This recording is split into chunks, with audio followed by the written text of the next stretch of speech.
வணக்கம். அனைவருக்கும் இனிய புது வருட நல்வாழ்த்துக்கள். என்னடாப்பா ஓடி ஓடி கோயிலுக்கு போய் எல்லோரும் வந்து வீட்டில் சேர்ந்துருப்பீங்க நினைக்கிறேன். இல்லை கோயிலில் நிற்கிறவங்களும் இந்த வீடியோவை மிஸ் பண்ணாமல் பாருங்கள். 2024 பாய் பாய் சொல்லி எல்லாருமே அனுப்பிட்டோம் இல்லையா? 2025 காலடி வச்சுருக்கிறோம். ஆனால் 25 காலடி வச்சுருக்கிறோம்.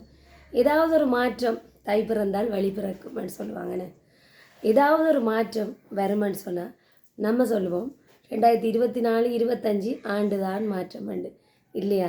இல்லைங்க, அந்த ஆண்டு அது பாட்டுக்கு போயிட்டே இருக்கும். டேட் திகதி எப்படி போய் கொண்டிருக்கு அது மாதிரி அது போய் கொண்டிருக்கும். ஆண்டும் போய் கொண்டிருக்கும்.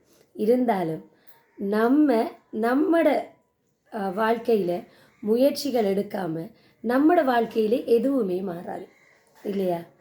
இப்போ எத்தனை பேர் விஷ் பண்ணியிருப்பீங்க? ஃபோனில் தான், இப்போ எல்லாருமே ஃபோனில் தான் விஷ் பண்ணி இருப்பீங்க. நேரில் அந்த விஷயம் சொல்லும்போது எவ்வளோ சந்தோஷமாக இருக்கும் இல்லையா?